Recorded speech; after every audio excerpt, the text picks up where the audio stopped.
आपके बहुत ही नजदीकी रिश्तेदार होंगे, आपके बहुत ही नजदीकी दोस्त होंगे, आपको अवॉइड कर रहे होंगे, आपके साथ नहीं रह रहे होंगे। सबको लग रहा होगा इसके साथ मैं क्यों बैठूं। आपके साथ कभी फोटो भी खिंचवाते होंगे ना तो सोशल मीडिया पे डालते हो, साइड से आपको क्रॉप कर दे रहे होंगे। इतनी मेहनत करो ना बेटा, इतनी मेहनत करो, खुद को इतना काबिल बनाओ ना कि ये लोग आपके साथ एक फोटो खिंचवाने को तरस जाए, आपकी एक झलक देखने को तरस जाए। तू अपना कर्म यहाँ से कर, सच्ची लगन से कर, सच्ची दिल से कर, फल अवश्य मिलेगा। Consistency is the king.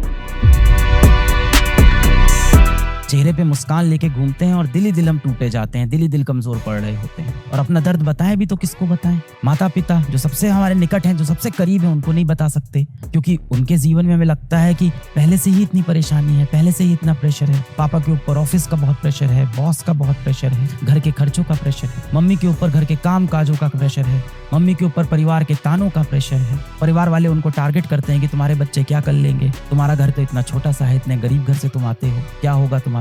हर जगह उनको जलील करते हैं। तो आपको लगता है कि मैं अपने दिल का ये बोझ कैसे उन माता पिता को दूं जिनके ऊपर पहले से इतना बोझ है। माता पिता के बाद जो अगला रिश्ता बचता है वो बचता है दोस्तों का। और वहां आपके मन में ये भय होता है कि इन दोस्तों को यदि मैं अपनी कमजोरियां बताऊंगा तो ये मेरी परेशानी समझेंगे या उनका इस्तेमाल करेंगे। यदि मैं इनको बताऊंगा कि मेरे घर पे बहुत गरीबी है, मेरे घर पे बहुत परेशानी है, मैं पिताजी से बहुत डांट खाया हूँ, तो इन चीजों का कहीं इस्तेमाल तो नहीं करेंगे मेरे खिलाफ, कहीं पीठ पीछे मेरा मजाक तो नहीं उड़ाएंगे कि उसको देखते हो वो 100 रुपए की टी शर्ट पहन के चलता है। अरे उसके पास तो खुद के नए कपड़े भी नहीं होते हैं, उसका कोई कजन भाई है उसके पुराने कपड़े वो पहनता है। उनको पता है 4 महीने से उन्होंने अपने बिजली का बिल तक नहीं दिया है, किराए के मकान में है, मकान मालिक बाहर निकालने वाला है, कोई इज्जत नहीं है उनकी। ये डर लगता है। इसीलिए मैं कहता हूँ कम लोगों से दोस्ती करो, पर अच्छी दोस्ती करो, गहरी दोस्ती करो। ऐसा दोस्त बनाओ 2 साल 3 साल बाद आप भी अपने लक्ष्य की तरफ पहुंचो और वो भी अपने लक्ष्य की तरफ पहुंचो, और हो सकता हो आप दोनों के रास्ते भी अलग हों। ये बिल्कुल जरूरी नहीं है कि आपका दोस्त भी IIT की तैयारी कर रहा हो, मेडिकल की तैयारी कर रहा हो, किसी सरकारी एग्जाम की तैयारी कर रहा हो।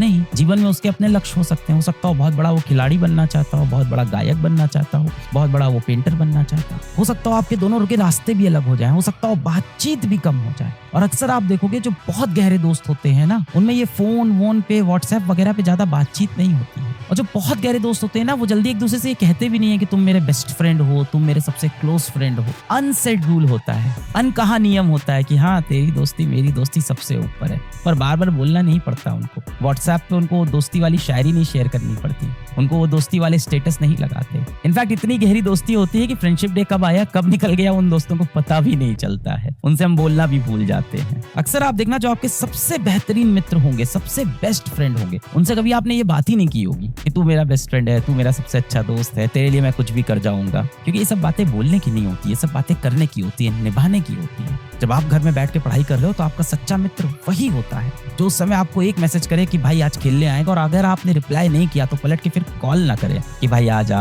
कल पढ़ लेंगे, परसों पढ़ लेंगे। वो सच्चा मित्र थोड़ी है, वो तो खुद भटक गया है और साथ ही साथ आपको भी भटकाने की कोशिश कर रहा है। आज मुझे अपने ग्रुप के साथ घूमने जाना है, आज मुझे ग्रुप के साथ मूवी देखने जाना है। ये सब बहुत तेज अट्रैक्ट करता है, बहुत तेज आकर्षित करती है सारी चीजें कि आज रविवार का दिन है, सारे दोस्तों के साथ हम घूमने जाएंगे, मेरा बहुत बड़ा ग्रुप है, बहुत से लोगों से दोस्ती निभा रहे हैं। और देखना जब कठिन वक्त आता है तो कमरा बंद करके आप सिर्फ अकेले रोते हो। इस नकली ग्रुप से एक इंसान आपके काम नहीं आता है। क्या हमें दोस्त यारों को भूल जाना है? नहीं। क्या माँ बाप को भूल जाते हैं? नहीं। दोस्त बनाना बहुत जरूरी है, दोस्त होने चाहिए पर लिमिटेड, अच्छे गहरे दोस्त। एक ऐसा दोस्त हम सब डिजर्व करते हैं जो हमारी पीठ पीछे भी हमारी इज्जत बचा के रखे। जिस महफिल में नहीं आते हो और 4 लोग जब आपकी बुराई कर रहे होते हैं तो आपका दोस्त वहां पे खड़े होके बोले कि मेरे दोस्त के बारे में एक शब्द नहीं बोलेगा कोई। आपकी जो इज्जत है ना, आपकी जो रिस्पेक्ट है ना, उसके लिए उसकी सेल्फ रिस्पेक्ट के बराबर आपकी इज्जत हो। ऐसे अच्छे गहरे दोस्त ढूंढो, भीड़ मत ढूंढो, वरना फिर झूठी हंसी हंसते रह जाओगे और अपना दर्द किसी को नहीं बता पाओगे।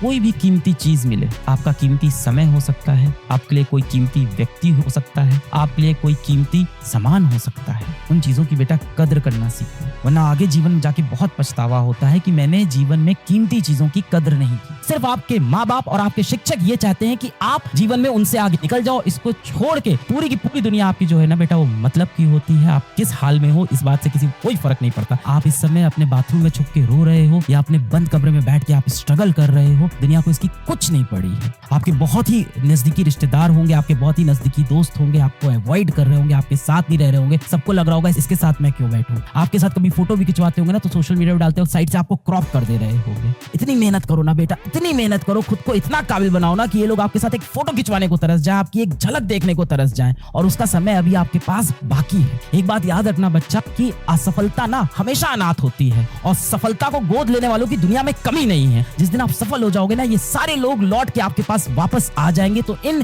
झूठे लोगों के पीछे आप मत भागो, इनके पीछे अपना समय बर्बाद नहीं करो, और आपको उनके मैसेज को बेटा आप अवॉइड करना होगा। आपके बहुत करीबी दोस्त होंगे, आपके चाहने वाले होंगे, कोई लड़का होगा, कोई लड़की होगी, ये प्रैक्टिकल बात है, इस एज में होता है, जिनसे आप बहुत क्लोज होंगे, जिनसे आपने जीने मरने की कसमें खाई होंगी, पर आपको उन लोगों से थोड़ी सी दूरी बनानी होगी। मैं ये नहीं कह रहा हूँ आप उनसे कट जाओ, उनको छोड़ दो, उनसे थोड़ी सी दूरी बनानी होगी। इंसान की सबसे बड़ी दिक्कत क्या है ना, वो अपनी तकलीफ के बारे में बातें बहुत करता है, काम बहुत कम करता है। जब वो नदी में होता है तो वो नदी के अंदर सोने की गठरी को बहुत कस के अपने आप में पकड़ा रहता है, और वही सोने की गठरी उसके डूबने का कारण बन जाती है। तो सही समय पे उस सोने की गठरी को समुद्र के पार जाके रख दो, बाद में आके इसको वापस उठा लेंगे। तो मैं ये बिल्कुल नहीं कह रहा हूँ कि अपने दोस्तों को छोड़ दो, और आप भी ये डरना बंद कर दो कि आपके दोस्त ने आपको मैसेज किया, आपने रिप्लाई नहीं किया, आपके दोस्त ने शाम को मिलने बुलाया तो कैसे मैं मना कर दूं, वो बुरा मान जाएगा, मैं दोस्तों से बाहर हो जाऊंगा, लोग मुझसे मिलना बंद कर देंगे। कितनी बार भी कॉल ना उठाओ, इनको मैसेज का रिप्लाई नहीं करो, इनको समझ में आ जाएगा तुम काम कर रहे हो या कोई नई लड़की मिल गई है तुमको, तुम उसके साथ लग गए हो। तो ये अंडरस्टैंडिंग होते हैं, इनकी टेंशन मत लो। ये स्कूल के दोस्त हैं यार तुम्हारे साथ, जिसने तुमको अपने मैगी वाला टिफिन खिलाया है ना, बर्थडे में टॉफी बांटते वक्त जिसने तुम्हें सेलेक्ट किया था ना, जो पनिशमेंट तुम्हारे साथ बाहर खड़ा हुआ है ना, वैसी छोटी मोटी थोड़ा सा कटने से आपसे दूर नहीं जाएगा।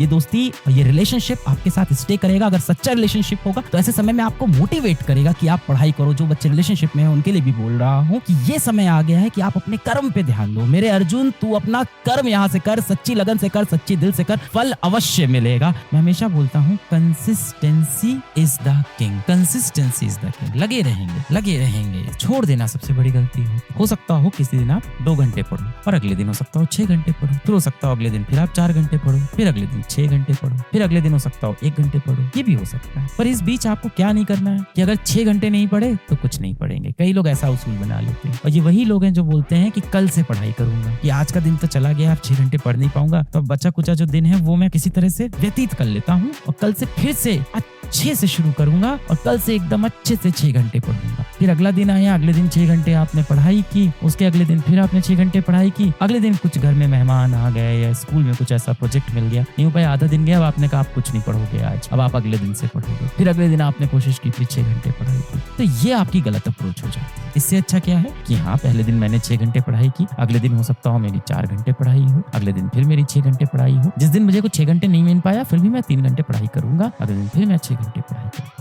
ये हो रहे 24 घंटे। यहाँ देखो आप इर्रेगुलर हो, मैं मान रहा हूँ, 1 2 3 18 4 22 3 25, 1 घंटा यहाँ फिर भी आपको एडवांटेज। तो कभी भी ये क्रॉस वाला काम मत करना कि बिल्कुल नहीं पढ़ना। कई दिन आप कैसे होंगे, कई ऐसे होंगे, कई ऐसे होंगे, कई ऐसे होंगे, कई ऐसे होंगे, कई ऐसे होंगे। बस आपको ध्यान देना है कि आपके दिन ऐसे ना हो जाए, बस इतना ध्यान देना। ये तो चलता रहेगा बेटा। ये एक देखो एक लाइन होगी, इस लाइन के कभी आप ऊपर होगे, कभी नीचे, कभी ऊपर, कभी नीचे, कभी ऊपर, कभी नीचे, बस इतना नीचे नहीं जाना है, इस पे आपको ध्यान देना है।